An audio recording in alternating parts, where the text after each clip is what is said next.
আসসালামু আলাইকুম রহমতুল্লাহি ওয়া বারাকাতুহু ইন্নাল হামদুলিল্লাহ ওয়াসসালাতু ওয়াসসালামু আলা রাসূলিল্লাহ ওয়া বা'দ।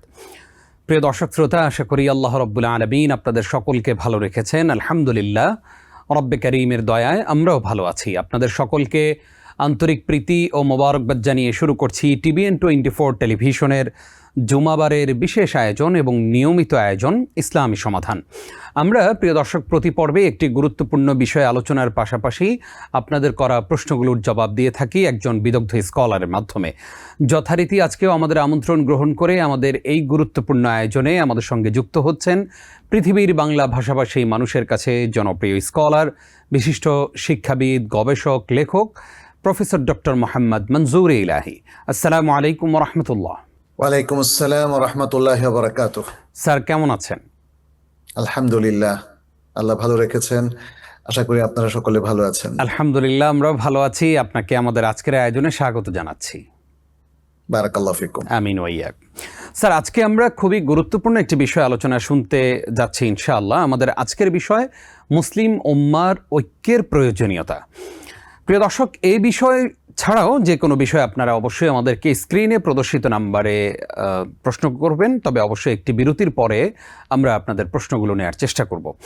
স্যার, একদম শুরুতেই জানতে চাই যে পৃথিবীতে এত অগণিত মুসলিম, কখনো বলা হয়ে থাকে 200 কোটির উপরে মুসলিম, কিন্তু সেই মুসলমানদের মধ্যে নানান বিভক্তি, দলে দলে বিভক্তি, আকিদাগত বিভক্তি, নানানভাবে আমরা এই মুসলিমদের মধ্যে বিভক্তি দেখতে পাই। আমরা যে বিষয়টা দিয়ে আজকের আলোচনা শুরু করতে চাই তা হচ্ছে মুসলিম উম্মার ঐক্যের প্রয়োজনীয়তা কতটুকু।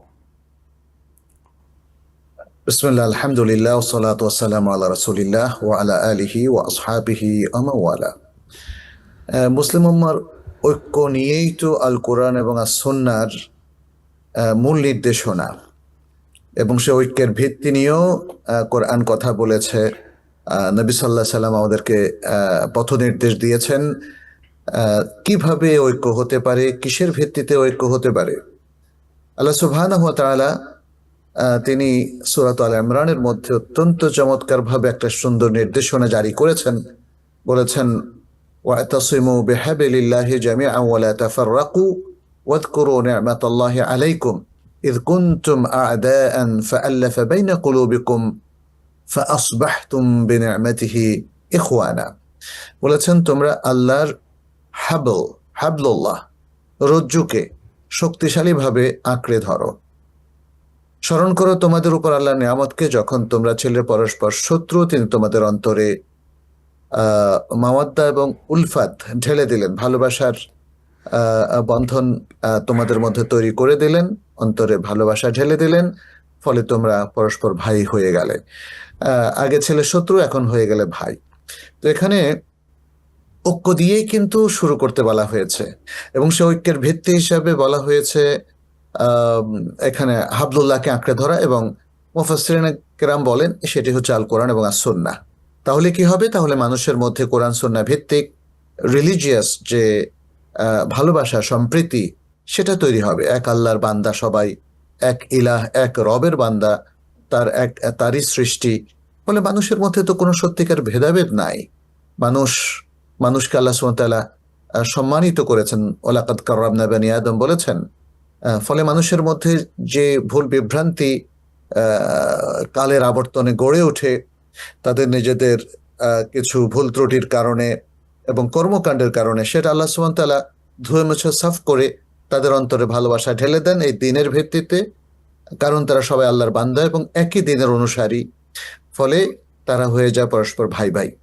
তা আজকে আপনি বলেছেন আসলে মূলত প্রথমে কথা আলোচনা করার জন্য যে আমাদের ঐক্যের কোনো প্রয়োজন আছে কিনা।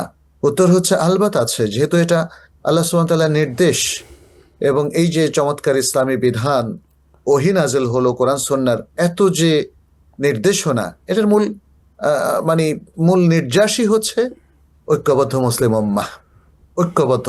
মুসলিম উম্মাহ সারাক্ষণ নিজেদের মধ্যে ঝগড়া করবে, একে অপরের বিরুদ্ধে বিদ্বেষ পোষণ করবে, কিংবা আক্রমণ করবে, একে অপরের সাথে খারাপ সম্পর্ক তৈরি করবে।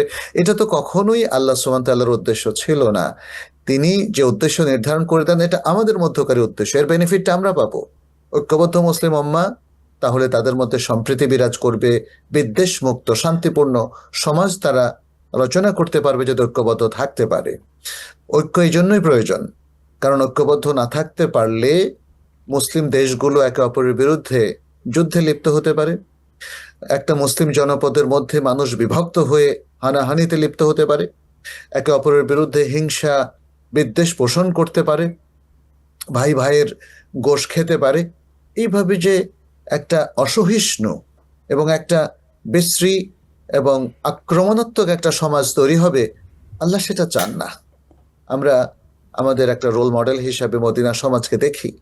নবী সাল্লাহ সাল্লাম ঝঞ্ঝা বিক্ষুব্ধ, পরস্পর কলহে লিপ্ত এবং যুদ্ধে লিপ্ত, হত্যা হানাহানিতে লিপ্ত একটা জাতিকে কি চমৎকারভাবে ঐক্যবদ্ধ করেছেন। এবং পরবর্তীতে মক্কা বিজয়ের পর মক্কা মদিনা হয়ে গেল দুটো হারামাইন, এবং এখানকার অধিবাসী হয়ে গেল পৃথিবীর শ্রেষ্ঠ প্রজন্ম। তো এরকম একটা প্রজন্মের প্রয়োজন তো আজকে রয়ে গেছে, তাই না? জি। আজকে একটা ঝঞ্ঝা বিক্ষুব্ধ পরিবেশ আমরা পাচ্ছি। আমরা মুসলিমদের মধ্যে অনেক হানাহানি পাচ্ছি, বিদ্বেষ পাচ্ছি, এবং তাদের মধ্যে ভাই ভাই বিভেদ, রাজনৈতিক বিভেদ, সামাজিক বিভেদ, রিলিজিয়াস বিভিন্ন বিচ্ছিন্নতা এবং ধর্মীয় কলহ, এটা আজকে আমরা দেখতে পাচ্ছি একটা কমন ফেনোমেনা হয়ে গেছে বিভিন্ন মুসলিম সমাজে, বিভিন্ন মুসলিম দেশে। এ থেকে উত্তরণ প্রয়োজন, আর এই উত্তরণটা আসতে পারে ওয়াহদাতুল উম্মাহ ইসলামিয়ার মধ্য দিয়ে। মুসলিম উম্মার একটা ইউনিটি, সম্প্রীতি, ভালোবাসা, পারস্পরিক শ্রদ্ধাবোধ, মমতা, আতুফ, তারাহুম, এর মধ্য দিয়েই এই ঐক্যটা ফিরে আসতে থাকে, এবং সেটা খুবই প্রয়োজন। জি, আশা করি আমাদের দর্শকরা বিষয়টি ক্লিয়ার হয়েছেন।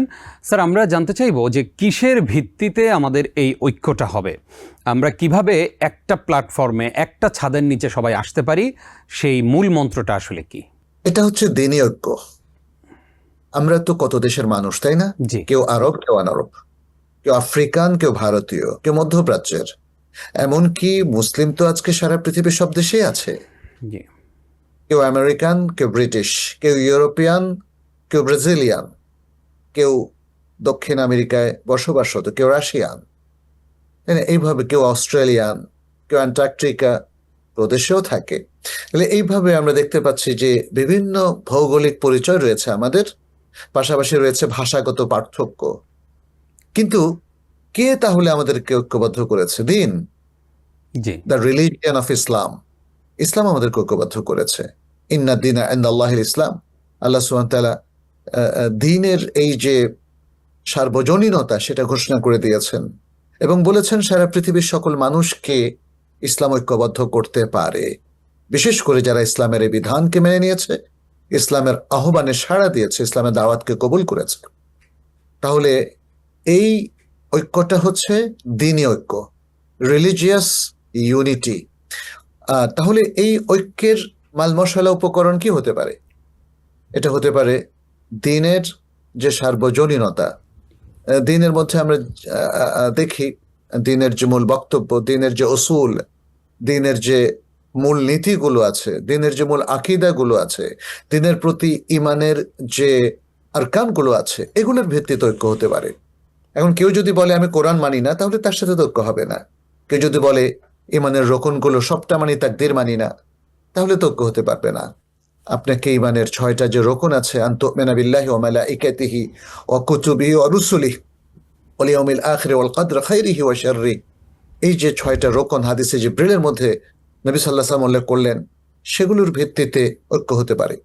6টা রকনের যে বিশদ ব্যাখ্যা আমরা কোরআনে অনেকগুলো আয়াতে পাই, এবং রাসূল সাল্লাল্লাহু আলাইহি ওয়াসাল্লামের সুন্নাতে পাই, কিতাবুত তাওহীদ সহিহ বুখারীর মধ্যে পাই, এবং আস-সুন্নাহ লিল আজুররি, আস-সুন্নাহ লিল ইমাম আহমদ, এই বইগুলোতে পাই, আশ-শরিয়া লিল আজুররি, এই বইগুলোতে পাই। তাহলে আমাদের তাবেঈনদের, বড় বড় ইমামদের গ্রন্থগুলোতে আমরা যে পাই, সেগুলোর উপর আমাদের সবাইকে একমত হতে হবে। কারণ ইসলামের মূল শেকড়ের প্রতি যদি আমাদের আকর্ষণ না থাকে, এবং সেগুলোকে যদি আঁকড়ে ধরতে না পারি, তাহলে তো এখানেই বিচ্ছিন্নতা চলে আসবে। ইমান এবং ইসলামের যে আরকানগুলো আছে, আমি ইমানের রোকনগুলো বললাম। ইসলামের রোকন আছে কি?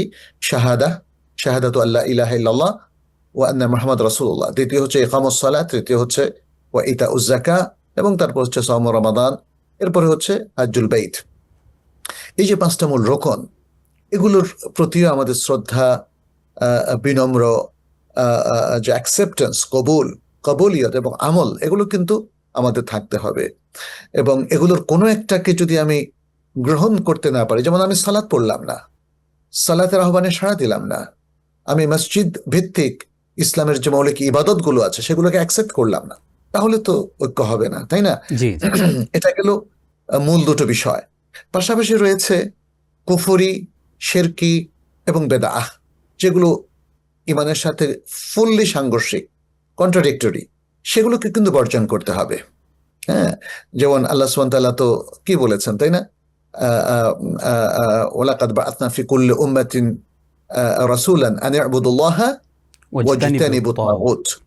তাহলে আল্লাহর ইবাদতের পাশাপাশি ইবাদত বিরোধী যত চর্চা, যত কৃষ্টি, কালচার, সংস্কৃতি কিংবা মানুষগুলো রয়েছে, তাদেরকে আমরা কিন্তু তাদের সাথে একাত্মতা ঘোষণা করতে পারি না।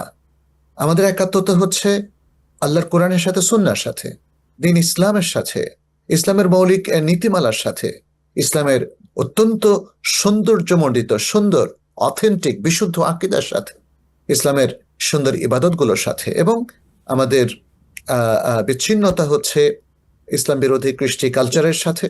আমাদের বিচ্ছিন্নতা হলো যারা ইবাদতকে মানেন না, যারা কুফরিকে লালন করেন, যারা শিরককে লালন করেন, যারা বিদআতের মধ্যে সম্পৃক্ত আছেন, যারা পাপ বর্জন করতে পারেন না, তাদের সাথে আমাদের বিচ্ছিন্নতা।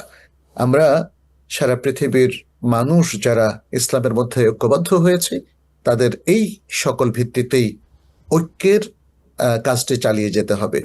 তাহলেই আসলে একটা মুসলিম ঐক্যের স্বপ্ন আমরা দেখতে পারি। কেউ যদি বড় ধরনের বেদাতে সম্পৃক্ত থাকেন, জি তাহলে যারা সুন্নাহর উপর আমল করেন তাদের তো দুই গ্রুপের ঐক্য হতে পারে না। কেউ যদি তৌহিদ নির্ভর জীবন যাপন করেন, তাহলে কুফরি শিরকি যারা লালন করেন অথবা চর্চা করেন, জি সেখানে তো ঐক্য হতে পারে না।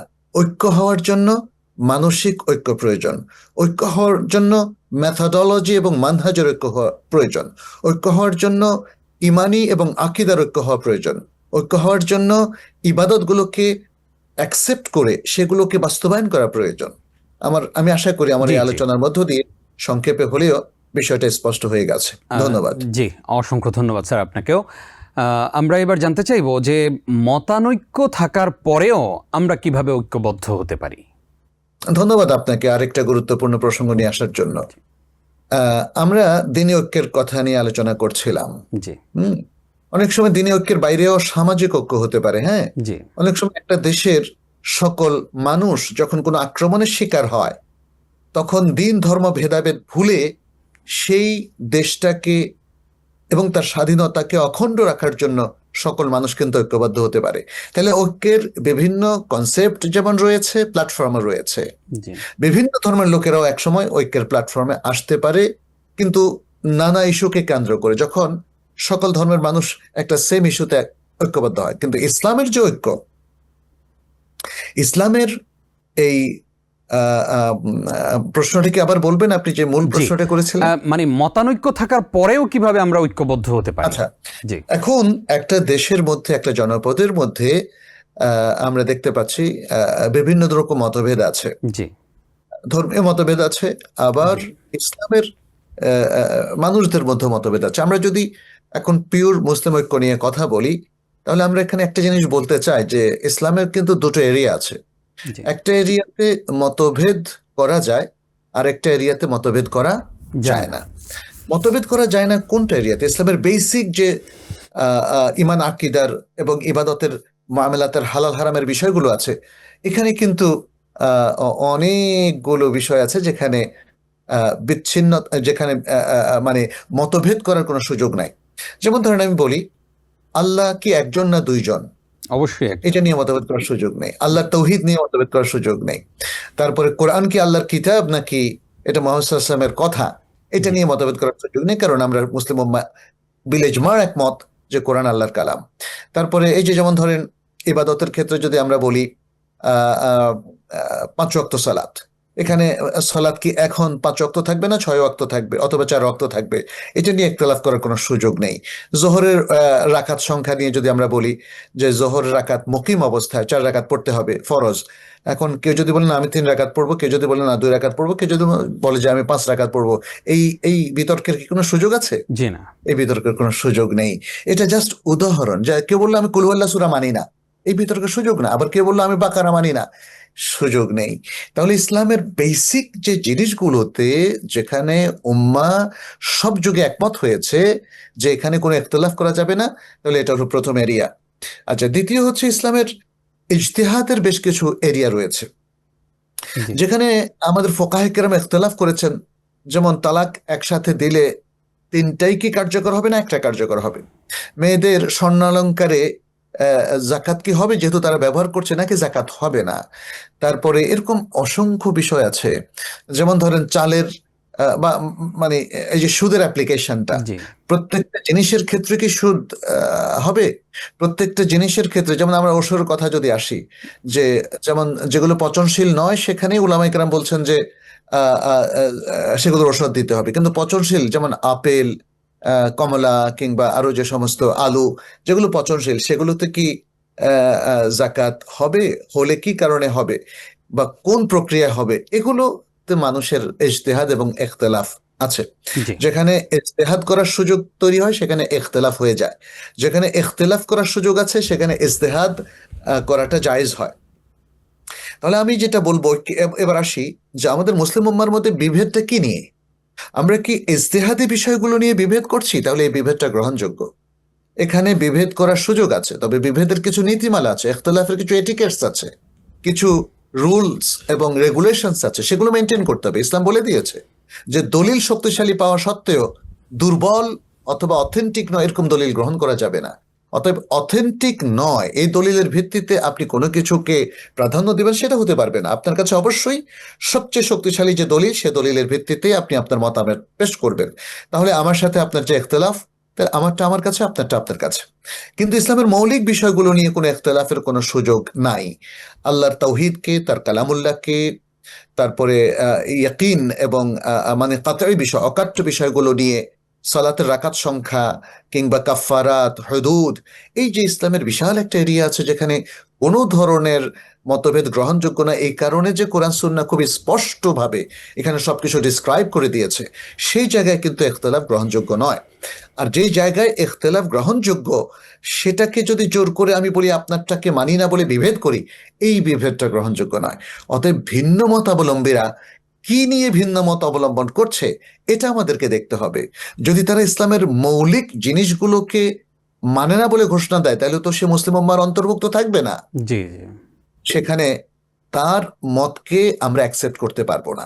কিন্তু যেখানে ইখতিলাফ করা এবং ইজতিহাদ করার সুযোগ আছে, সেখানে যদি, যেমন আমাদের পূর্ববর্তী ইমামরা ইখতিলাফ করেছেন, সাহাবায়ে কেরাম ইখতিলাফ করেছেন, তারা অনেক রাজনৈতিক ইস্যু নিয়েও ইখতিলাফ করেছেন, সামাজিক ইস্যু নিয়ে ইখতিলাফ করেছেন, অ্যাডমিনিস্ট্রেশন বা প্রশাসনের অনেক ইস্যুতে তারা ইখতিলাফ করেছেন, ফিকহি বিভিন্ন ব্যবহারিক ইস্যুতে তারা ইখতিলাফ করেছেন, জাকাতের বিভিন্ন ইস্যুতে তারা ইখতিলাফ করেছেন, হজের বিভিন্ন জায়গায় তারা ইখতিলাফ করেছেন যে এটা কি ফরজ হবে নাকি ওয়াজিব হবে, নাকি ওয়াজিব হবে না নাকি সুন্নাত হবে, মোজা মাসে করা নিয়ে তারা ইখতিলাফ করেছেন। এরকম বিভিন্ন জায়গায় যে ইখতিলাফটা হয়েছে, সে ইখতিলাফের কারণে উম্মার ঐক্য বাধাগ্রস্ত হতে পারে না। জি উম্মার বৃহত্তর ঐক্য এই ইখতিলাফগুলো নিয়ে, যেখানে ইখতিলাফটা ভ্যালিড, সে ইখতিলাফটা নিয়ে উম্মার বৃহত্তর ঐক্য হতে পারে। জি, অনেক অনেক ধন্যবাদ স্যার আপনাকে। আমরা আরও কিছু গুরুত্বপূর্ণ প্রশ্ন আমাদের কাছে আছে, আমরা সেই প্রশ্নগুলি নিয়ে ফিরবো ইনশাআল্লাহ ছোট্ট একটা বিরতির পর। প্রিয় দর্শক, ইনশাআল্লাহ। আপনারা দেখছেন TVN 24 টেলিভিশনের জুমাবারের বিশেষ আয়োজন ইসলামী সমাধান অনুষ্ঠানের এ পর্যায়ে সময় হলো ছোট্ট একটি বিরতির, সঙ্গেই থাকুন। আরও একবার স্বাগত। প্রিয় দর্শক, দেখছেন TVN 24 টেলিভিশন, আমরা ইসলামী সমাধান নিয়ে রয়েছি। গুরুত্বপূর্ণ আয়োজন আজকে আমাদের আজকের বিষয় মুসলিম উম্মার ঐক্যের প্রয়োজনীয়তা, আর এই বিষয়ে কথা বলছেন প্রফেসর ডক্টর মোহাম্মদ মনজুর ইলাহি। স্যার, আপনাকে আরও একবার স্বাগত জানাচ্ছি। আপনাকেও ধন্যবাদ। স্যার, আমরা জানতে চাই যে মুসলিম উম্মার মধ্যে বা মুসলিমদের মধ্যে এই যে নানান বিভেদ বা নানান দ্বন্দ্ব, একে অপরের সাথে, এক গোষ্ঠী আরেক গোষ্ঠীর সাথে, এক দল আরেক দলের সাথে, এই মুসলিমদের নিজেদের মধ্যে এই দ্বন্দ্বগুলো লাগিয়ে আসলে মূল ফায়দাটা কারা লুটছে? ধন্যবাদ। প্রথমত, শয়তান আমাদের শত্রু। আল্লাহ সুবহানাহু ওয়া তাআলা কোরআনে বহু জায়গায় শয়তানকে আমাদের প্রকাশ্য শত্রু হিসাবে চিহ্নিত করেছেন এবং শয়তানের ব্যাপারে সতর্ক হতে বলেছেন। সবচেয়ে বড় ফায়দা হয় শয়তানের, কারণ শয়তান সূরাতুল আরাফের একদম শুরুতে আল্লাহ সুবহানাহু ওয়া তাআলা যখন তাকে অভিশপ্ত বলে তাড়িয়ে দিলেন, তখন সে কসম খেয়ে, আল্লাহর কসম খেয়ে বলল যে সে বনি আদমকে অবশ্যই তাদেরকে বিভ্রান্ত করবে, তাদের সামনে থেকে আসবে, তাদের পেছন থেকে আসবে, তাদের ডান থেকে আসবে, তাদের বাম থেকে আসবে। তবে আল্লাহ সুবহানাহু ওয়া তাআলা বললেন মুত্তাকি বান্দাদেরকে সে এই কাজটা করতে পারবে না। সতর্ক মুসলিম যারা, সতর্ক এবং সত্যিকার মুমিন যারা, তাদেরকে সে পারবে না। তাহলে শয়তান সবসময় চাচ্ছে আমাদেরকে পদস্খলিত করতে, আমাদেরকে বিচ্যুত করতে, আমাদেরকে বিভ্রান্ত করতে। তো শয়তানের পক্ষে কিন্তু অনেক লোক কাজ করে, যারা আল্লাহর দিন থেকে বহুদূর অবস্থান করছে, অন্য রকম চিন্তা ভাবনা কিংবা আল্লাহর পথ থেকে যারা মানে আল্লাহ বিরোধী সকল কৃষ্টি কালচার যারা প্রমোট করে, তারা শয়তানের পক্ষ। তো মুসলিম উম্মাহ যখন বিভক্ত হয়, মুসলিম উম্মাহ যখন নিজেদের বিরুদ্ধে নিজেরা মারামারি কাটাকাটি হানাহানিতে লিপ্ত হয়, তখন শয়তান খুশি হয় এবং শয়তানের পক্ষ খুশি হয় এবং তারা লাভবান হয়। এই জন্য আল্লাহ সুবহানাহু ওয়া তাআলা যারা শয়তানের পক্ষ, শিরক কুফরির মধ্যে লিপ্ত, তাদের অন্তর্ভুক্ত হতে নিষেধ করেছেন এবং তাদের অনুসরণ করতেও নিষেধ করেছেন। রাসূল সাল্লাল্লাহু আলাইহি ওয়াসাল্লামও নিষেধ করেছেন। এখানে দু একটি আয়াত আপনাদের সামনে আমি পেশ করতে চাই। যেমন সূরাতুর রুমের ৩১-৩২ নম্বর আয়াতে আল্লাহ সুবহানাহু ওয়া তাআলা বলছেন, ওয়ালা তাকুনু মিনাল মুশরিকিন, আর মুশরিকদের তথা পৌত্তলিকদের অন্তর্ভুক্ত তোমরা হইও না। মিনাল্লাযীনা ফাররাকু দীনাহুম, তারা কারা? তারা হলো সেই সব লোক যারা তাদের দ্বীনকে বহুদা বিভক্ত করেছে। কারণ যারা আসলে আল্লাহর পথ থেকে বিচ্যুত, তারা অনেক বিভক্ত, কারণ তাদের তো সেন্ট্রিক কোনো জিনিস নাই, সেন্ট্রাল কোনো জিনিস নাই যে আল্লাহর পক্ষ থেকে একটা নির্দেশনা, এমন কিছু না থাকার কারণে তারা বিচ্যুত, তারা বহুদা বিভক্ত চিন্তা চেতনায়, আমলে আখলাকে। বলেছেন ওয়াকানু শিয়াআন, এবং তারা ছিল বিভিন্ন দল। আল্লাহ বলছেন কুল্লু হিজবিন বিমা লাদাইহিম ফারিহুন, প্রত্যেক দল তাদের কাছে যে চিন্তা চেতনা আছে, যে কর্মকাণ্ড আছে, যেগুলোর ব্যাপারে তারা খুশি। দ্বিতীয় আরেকটি আয়াত আমরা সূরাতুল আনফালের মধ্যে দেখি যে যেটা মানে হানাহানি এবং মুসলমানদের মধ্যে অহেতুক মতভেদ এবং ইত্যাদি, এগুলো মুসলিমদেরকে দুর্বল করে ফেলে, মুসলিমদেরকে বিচ্যুত করে ফেলে, মুসলিমদেরকে ক্ষতিগ্রস্ত করে ফেলে, যেটা কাঙ্ক্ষিত নয়, এবং এতে মুসলিমদের বিপক্ষ যারা, তারা লাভবান হয়। মুসলিমদের এই হানাহানিতে তারা লাভবান হয়। আল্লাহ সুবহানাহু ওয়া তাআলা কি বলছেন এখানে? বলছেন ওয়া আতিউল্লাহ ওয়া রাসূলাহু ওয়া লা তানাযাউ ফাতাফশালু ওয়া তাযহাবা রিহুকুম ওয়াসবিরু ইন্নাল্লাহা মা'আস সাবিরিন। বললেন যে তোমরা আল্লাহ এবং তার রাসূলের আনুগত্য করো এবং তোমরা ঝগড়াঝাটি করো না। ওয়া লা তানাযাউ, তোমরা তানাজু অর্থাৎ একে অন্যের সাথে বিভেদ করো না, মতভেদে লিপ্ত হইও না। এখানে নিজা বলতে সব ধরনের মানে লাগালাগিকে বোঝানো হয়েছে। এটা হতে পারে হাতাহাতি, এটা হতে পারে যুদ্ধ, এটা হতে পারে মৌখিক যুদ্ধ, এটা হতে পারে বুদ্ধিবৃত্তিক যুদ্ধ, একে অপরকে কালিমা লিপন, একে অপরের বিরুদ্ধে ঝগড়া ঝাঁটি সহ ইত্যাদি আরো কত, মানে সেটা কথার মাধ্যমে হোক, কাজের মাধ্যমে হোক, অস্ত্রের মাধ্যমে হোক, এই ধরনের লাগালাগি করতে নিষেধ করেছেন। তাহলে কি ফলাফল হবে? ফাতাফশালু, বলেছেন তোমরা তাহলে ব্যর্থ হয়ে যাবে, ওয়াতাযহাবা রিহুকুম, এবং তোমাদের শক্তি ক্ষয় হয়ে যাবে, তোমাদের শক্তি চলে যাবে।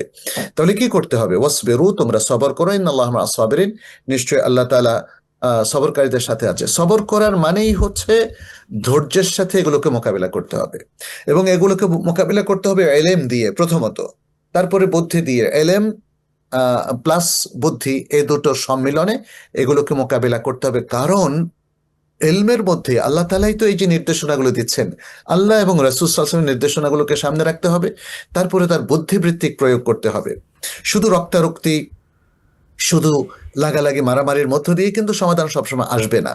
এই জন্য আমাদের এডুকেশনকে শক্তিশালী করতে হবে, আমাদের দাওয়াকে শক্তিশালী করতে হবে, যাতে যে সমস্ত লোক ইসলামের বিরোধিতা করছে, মুসলিমদের ক্ষতি চাচ্ছে, হতে পারে তারা না বুঝে সেটা করছে, তাদেরকে বুঝিয়ে, তাদেরকে কনভিন্স করে, তাদেরকে জ্ঞান দ্বারা আলোকিত করে, কোরআন সুন্নাহ দ্বারা আলোকিত করে সুপথে আনা যায়।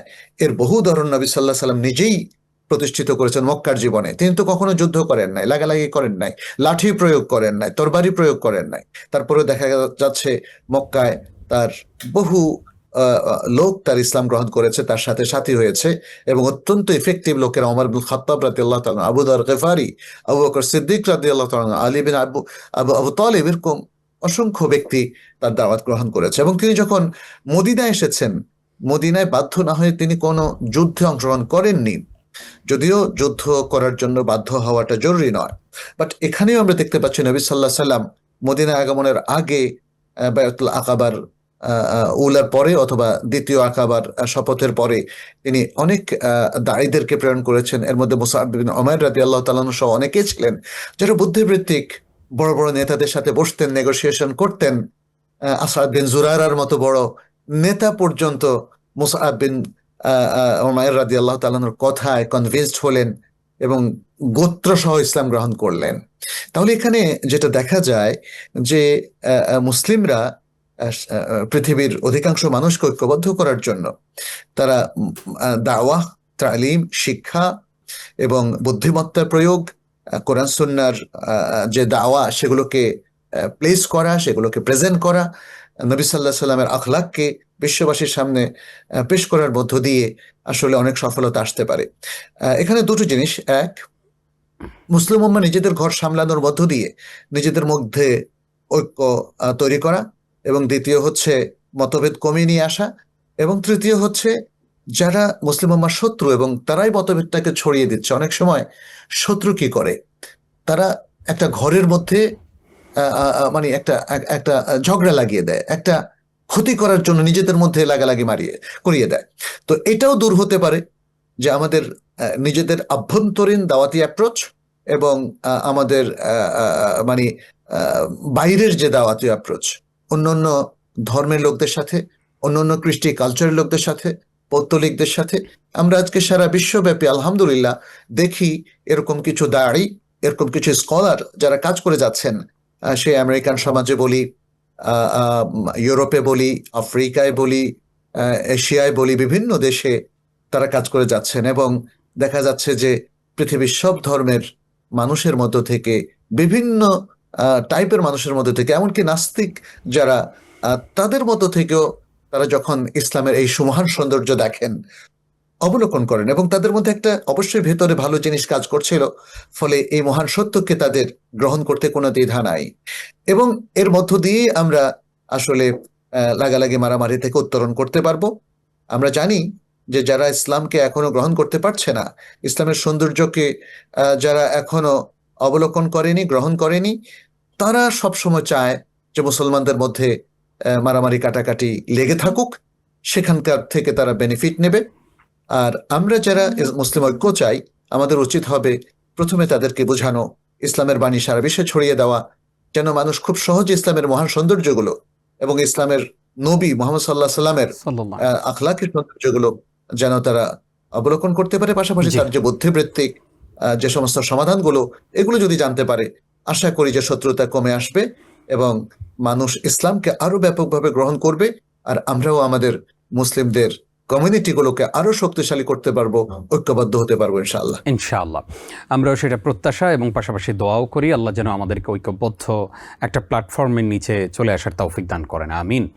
স্যার, আমরা জানতে চাইব যে কারো ভিন্ন মত থাকতেই পারে বা কেউ ভিন্ন মাযহাবের হতেই পারেন, কিন্তু এই ভিন্ন মত অথবা ভিন্ন মাযহাবের কারো সাথে আমি কি আসলে এমন আচরণ করতে পারি যে তাকে হেয় করা, অপমান করা, সামাজিক যোগাযোগ মাধ্যমগুলোতে তার ব্যাপারে লেখা, এইরকম করে তাকে একদম হেনস্থা করে ফেলা? আমরা আমাদের মধ্যে অনেককেই এই ধরনের আচরণ করতে দেখি। এই কাজগুলো কি আসলে ইসলাম কখনো অ্যালাউ করে? যদি নাই করে থাকে তাহলে আমাদের আসলে এই জায়গায় করণীয় কি? এটা ইসলাম অ্যালাউ করে না। আমরা নবী সাল্লাল্লাহু আলাইহি ওয়াসাল্লামের দাওয়াতি মানহাজ যদি মেথোডোলজিটা দেখি, তাহলে সেখানে তিনি মানুষের সম্মান রক্ষা করে কথা বলতেন। এমনকি কোরআনও তো এই ধরনের নেগোসিয়েশনের কথা বলেছে। কুল ইয়া আহলাল কিতাবে তাআলাউ ইলা কালিমাতিন সাওয়াইন বাইনানা ওয়া বাইনাকুম। আহলে কিতাব, নাসারা এবং ইয়াহুদ যারা আছে, তাদের সাথে কোরআন কিন্তু একটা আহ্বান জানিয়েছে যে আহলে কিতাবের লোকেরা, তোমরা আসো আমরা নেগোশিয়েট করি এবং শুরু করি এমন বিষয় দিয়ে যেগুলোতে তোমাদের এবং আমাদের কথা সমান। হ্যাঁ, জি যেমন তাওহীদ। এই মহাবিশ্বের মহা জগতের স্রষ্টা একমাত্র আল্লাহ, আমরা সেটাই শুরু করি। আমাদের ধর্মগ্রন্থগুলো কোরআন এবং তার পূর্বে তাওরাত এবং ইনজিল কে নাজিল করেছেন? আল্লাহ নাজিল করেছেন। সো এই আসমানি কিতাবগুলো কেম ফ্রম আল্লাহ, এগুলোকে রিভিল করেছেন আল্লাহ অ্যাঞ্জেল জিব্রাইল আলাইহিস সালামের মাধ্যমে। এবং এই যে নবীগণ, ইসলামের আগে আরো যে নবীরা ছিলেন, আহ নবী ঈসা আলাইহিস সালাম, মুসা আলাইহিস সালাম, এরা সব আল্লাহর নবী। আমরা এটা বলবো না এরা খ্রিস্টানদের নবী, ইহুদিদের নবী, না, এরা সব আল্লাহর নবী। আমরা আমাদের নবী মুহাম্মদ সাল্লাল্লাহু আলাইহি ওয়াসাল্লামকে যেমন ভালোবাসি, সম্মান করি, ঈমান আনি, ঠিক এই নবীদের প্রতি আমরা ঈমান আনি। কিন্তু মনে রাখতে হবে, যখন যে নবী এসেছেন পূর্ববর্তী শরিয়া কিন্তু অ্যামেন্ডেড হয়ে গেছে, সেটা বাতিল হয়ে গেছে। ভ্যালিড হচ্ছে সর্বশেষ ওয়াহি। ঠিক যেমন কোন দেশের কনস্টিটিউশনে সর্বশেষ কনস্টিটিউশন আফটার নেগোসিয়েশন যেটা নির্ধারিত হয় সেটাই ভ্যালিড থাকে, অন্যগুলো অ্যামেন্ডেড হয়ে যায়। তো আজকে আমাদেরকে বিষয়গুলো মনে রাখতে হবে। আমরা ভিন্ন ধর্মের প্রতি তাচ্ছিল্য করব না। জি আমরা মুসলিম, আমরা খ্রিস্টান ধর্ম, ইহুদি ধর্মের প্রতিও তাচ্ছিল্য করব না। কিন্তু আমরা জানি যে ইসলামটাই হলো সর্বশেষ দিন, অতএব সারা পৃথিবীর সকল মানুষের উপর ফরজ হচ্ছে এই দিনটাকে অ্যাকসেপ্ট করা। কিন্তু তাদের পরিণতি কি হবে এটা নিয়ে তাদেরকে আমরা হেয় করব না, ছোট করব না। জি শুধু অন্য ধর্ম নয়, আমাদের সাথে যারা মতবিরোধ করছেন কাউকে আমরা হেয় করব না, ছোট করব না। আমরা তাদেরকে হকটা তুলে ধরব বিল্লাতি হিয়া আহসান, যেহেতু এটা দাওয়াতের পদ্ধতি। উদউ ইলা সাবিল রাব্বিকা বিল হিকমাতি ওয়াল মাউইযাতিল হাসানাহ ওয়াজাদিলহুম বিল্লাতি হিয়া আহসান। আহসান। তোমার রবের পথের দিকে তুমি ডাকো প্রজ্ঞার সাথে, উইজডমের সাথে এবং সুন্দর উপদেশের সাথে, নাইস অ্যাডভাইস, এক্সেলেন্ট অ্যাডভাইস। এবং পাশাপাশি কি, ওয়াজাদিলহুম বিল্লাতি হিয়া আহসান, তাদের সাথে নেগোশিয়েট করো সবচেয়ে উত্তম পন্থায়। কিন্তু সবচেয়ে উত্তম পন্থার মধ্যে তো কোনো গালিগালাজ নেই, আক্রমণাত্মক কোনো বিষয় নেই। অতএব আজকে ফেসবুকে আমরা দেখতে পাচ্ছি একদিকে ইন্টারনালি মুসলিমরা বিভিন্ন তারা সেক্টে বিভক্ত হয়ে, দলে ফেরকায় বিভক্ত হয়ে তারা একে অপরকে ছোট করছে, হেয় করছে। এটা একদমই নিষিদ্ধ ইসলামে। আপনি একাডেমিক ডিসকাশন করতে পারেন, একাডেমিক ডিসকাশনের মাধ্যমে আপনি যে মতটা পোষণ করছেন সেটাই সঠিক, সেটা বলতে পারেন, বলার অধিকার আপনার আছে। আর অন্যদেরটা সঠিক নয় সেটাও আপনি প্রুভ করতে পারেন। কিন্তু হেয় করা, ছোট করা, ট্যাগ লাগানো এবং মানুষকে তাচ্ছিল্য করা, এটা ইসলামিক নয়। ঠিক তেমনি ভাবে অন্য ধর্মকেও, অন্য ধর্মের মানুষও তো তারা যদি দেখে ইসলামের সুমহান সৌন্দর্য এবং ইসলামের লোকগুলো এত সুন্দর করে ভদ্রভাবে বিনয়ের সাথে কথা বলে এবং আমাদেরকে অপমান করে না, তখন তো তারা বলবে যে তাহলে আমাদের চেয়ে ইসলাম ভালো। এবং এভাবেই তো আপনি জানেন অনেক মানুষ ইসলাম গ্রহণ করছে। অতএব অন্য ধর্মীয় হোক আর অন্য মতের লোক হোক, কারোর প্রতি আমাদের অশিষ্ট আচরণ করা ঠিক নয়, ইনডিসেন্ট ওয়ে প্রয়োগ ঠিক নয়। তাদের সাথে আমরা ভদ্রতার সাথে আচরণ করব। এখানে আরেকটা জিনিস বলে রাখি, ইসলামে ডিসএগ্রি করার কিছু এটিকেটস আছে, কিছু নৈতিক স্ট্যান্ড আছে, পাশাপাশি কিছু নীতিমালা আছে। আমাদের উচিত হচ্ছে সেই নীতিমালাগুলো ফলো করা। ইসলামের সুমহান সৌন্দর্যমণ্ডিত সেই সুমহান সুন্দর নীতিমালার মাধ্যমে যদি আমরা পরস্পরের সমালোচনা করি তাহলে এই সমালোচনাটা নাসিহা হিসেবে গ্রহণযোগ্য হবে এবং সবাই অ্যাকসেপ্ট করে উপকৃত হবেন বলে আশা করি ইনশাআল্লাহ। ইনশাআল্লাহ স্যার, খুবই ইম্পর্টেন্ট একটি আলোচনা আমরা আজকে উপহার দিচ্ছি। আমরা এই মুহূর্তে জানতে চাইব যে পৃথিবীতে মুসলিমরা সংখ্যায় অনেক, কিন্তু প্রভাবের দিক থেকে মুসলিমরা অনেক বেশি দুর্বল। এর কারণ কি? প্রভাবের দিক থেকে? জি জি জি জি, ধন্যবাদ। আসলে ইসলামের প্রভাব সবচেয়ে সুদূর প্রসারী। আজকের বিশ্বে এখনো মুসলিমরা যারা নিজেদের আইডেন্টিটি বহন করছে, এতে প্রমাণিত হয় সারা পৃথিবীতে সবচেয়ে প্রভাবশালী দিন হচ্ছে, রিলিজিয়ন হচ্ছে ইসলাম। ইসলাম মানুষকে অন্য যে কোনো ধর্মের চাইতে অনেক বেশি প্রভাবিত করে, তার জীবনধারাকে, তার চিন্তা চেতনাকে, তার ইমান আকিদাকে, তার বিহেভিয়ারকে অনেক বেশি প্রভাবিত করে। এর সবচেয়ে বড় প্রমাণ হচ্ছে, আপনি দেখুন ইউরোপ আমেরিকার বিভিন্ন জায়গায় গির্জাগুলো শূন্য হয়ে গেছে। জি। পৃথিবীর বহু মন্দিরে অল্প কিছু লোক আসে, সবাই আসে না। আধুনিক শিক্ষিত মানুষ অনেক সময় মনে করে যে উপাসনালয়গুলো আমাদের কোনো প্রয়োজন নাই, ফলে অনেকে উপাসনালয় বিক্রি করে দেয়। আপনি ইউরোপ আমেরিকার অনেক ঘটনা জানেন। বাট মুসলিমরা কোনোদিন মসজিদ বিক্রির কথা কি শুনেছেন? জি না। মুসলিমরা কোনোদিন তাদের মসজিদও বিক্রি করে না, তাদের মাদ্রাসাও বিক্রি করে না। কারণ মুসলিমদের মধ্যে সবচেয়ে জ্ঞানী গুণী যিনি ইসলামকে লালন করেন তার চিন্তা চেতনায়, তার আকীদা বিশ্বাসে, তিনি কিন্তু ইসলাম থেকে কখনো বিচ্ছিন্ন হন না। হ্যাঁ, হতে পারে তার অনেক ত্রুটি আছে, এতে বোঝা যায় যে ইসলাম সবচেয়ে বেশি প্রভাবশালী। হ্যাঁ, মুসলিম নামধারী এক শ্রেণীর মানুষ আছে যারা মূলত নাস্তিক, যারা মূলত ইসলামকে বিশ্বাস করেন না। আর তাহলে তো তাদের কথা একদম আলাদা, তিনি তো ইসলামকে লালনই করেন না, তাই না? জি। অতএব তিনি উম্মার কিন্তু পার্ট নয়, তিনি উম্মার অংশ নন, উম্মার অংশীদারও নন। উম্মার অংশীদার হচ্ছে এই 200 কোটি মানুষের সেসব লোকগুলো যারা ইসলামকে বিশ্বাস করে, আল্লাহতে বিশ্বাস করে, আল্লাহকে রব হিসাবে মানে, আল্লাহকে ইলাহ হিসাবে মানে, আল্লাহর আসমা ও সিফাতকে তারা বিশ্বাস করে, এবং কোরআনকে তারা কমপ্লিট কোড অফ লাইফ বা complete code of complete life যেভাবে আমরা বলি না কেন, জি। সেভাবে তারা গ্রহণ করে। ব্যক্তিগত জীবনে অনেকেই বিভিন্ন ত্রুটির মুখোমুখি হন, চ্যালেঞ্জের মুখোমুখি হন, অনেক আমল হয়তো করতে পারেন না, বাট তিনি ফিল করেন যে আই এম ডুইং মিস্টেক, এটা আমার জি। ভুল হচ্ছে, এবং তারা তওবা করেন।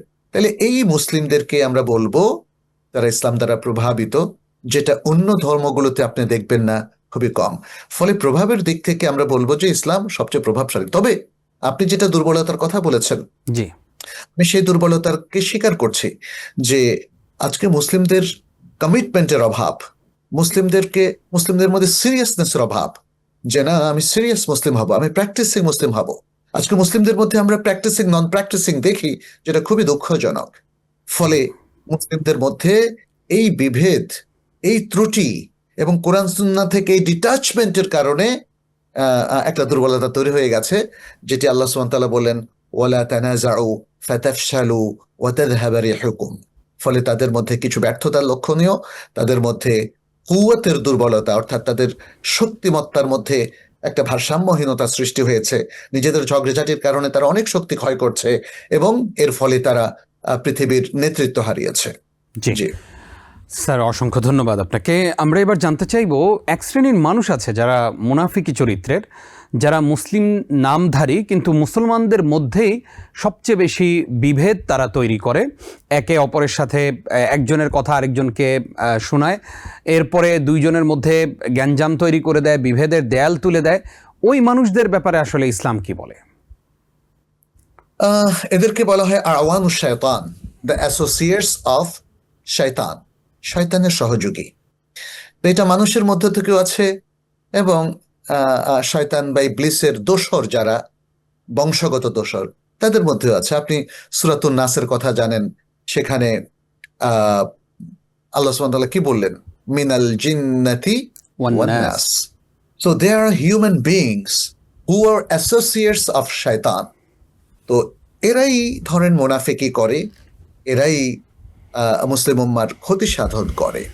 মুনাফিক নিয়ে সূরা আল বাকারার একদম শুরুতে আল্লাহ সুবহানাহু ওয়া তাআলা আলোচনা করেছেন, কিন্তু বলেছেন ওয়ামিনান নাসি মান ইয়াকুলু আমান্না বিল্লাহি ওয়াল ইয়াউমিল আখির ওয়া বিল ইয়াউমিল আখির ওয়া মা হুম বিমুমিনিন ইউখাদিউনা আল্লাহ ওয়াল্লাযীনা আমানু ওয়া মা ইয়াখদাউনা ইল্লা আনফুসাহুম ওয়া মা ইয়াশউরুন ফি কুলুবিহিম মারাদুন ফাযাদাহুমুল্লাহু মারাদা ওয়া লাহুম আযাবুন আলীমুন বিমা কানু ইয়াকযিবুন ওয়া ইযা কিলা লাহুম লা তুফসিদু ফিল আরদি ক্বালু ইন্নামা নাহনু মুসলিহুন।